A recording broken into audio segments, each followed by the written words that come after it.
Au Mali, le 18 janvier 2021, à Bamako, le gouvernement du pays a procédé au lancement des opérations de paiement du programme gouvernemental de transfert monétaire d'urgence destiné aux ménages pauvres et vulnérables dans le cadre de la lutte contre la pandémie de Covid-19. Cette opération d'assistance consiste à apporter une aide financière d'un montant de 90 000 francs CFA à chaque ménage jugé vulnérable afin d'atténuer les impacts économiques et sociaux de la pandémie au Mali. La première phase de cette mesure gouvernementale va permettre d'atteindre 352 900 ménages sur 1 million de ménages ciblés à travers tout le pays.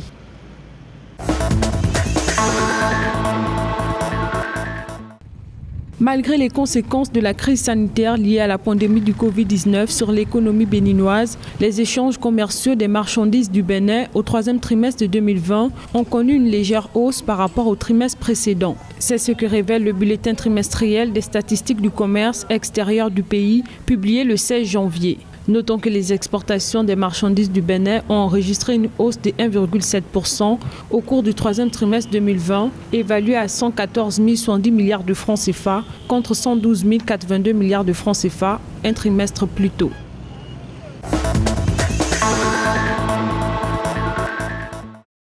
Le ministre sénégalais de l'Intérieur, Antoine Félix Diome, a annoncé le 18 janvier la prorogation du couvre-feu dans les régions de Dakar et de Thiès pour une durée de 8 jours pour lutter contre la recrudescence des cas de Covid-19. Le ministre sénégalais de l'Intérieur a indiqué que les gouverneurs des deux régions ont pris des arrêtés pour prolonger le couvre-feu dans les régions de Dakar et de Thiès en attendant la promulgation de la nouvelle loi portant modification de l'état d'urgence et de l'état de siège. Rappelons que le 6 janvier, le président sénégalais Macky Sall avait décrété l'état d'urgence assorti d'un couvre-feu de 21 h à 5 h du matin dans les régions de Dakar et de Thiès.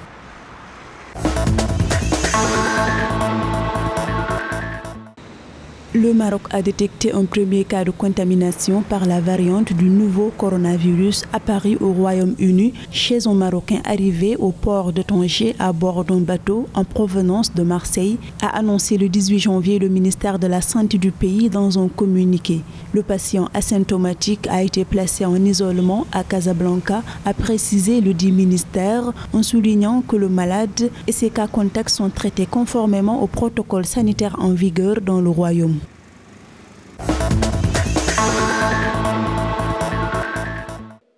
Le nombre total des cas positifs confirmés de Covid-19 sur le continent africain s'est élevé le 18 janvier à 3 262 443, a annoncé le Centre africain de contrôle et de prévention des maladies CDC Afrique. Selon le CDC Afrique, le nombre de décès liés à la pandémie s'est élevé à 78 911 à la même date et le nombre de guérisons à 2 676 896. Notons que face à l'augmentation récente du nombre de nouveaux cas de Covid-19 sur le continent africain, la mission africaine d'acquisition de vaccins du CDC a récemment annoncé avoir obtenu une provision de 270 millions de doses de vaccins pour le compte des pays membres de l'Union africaine.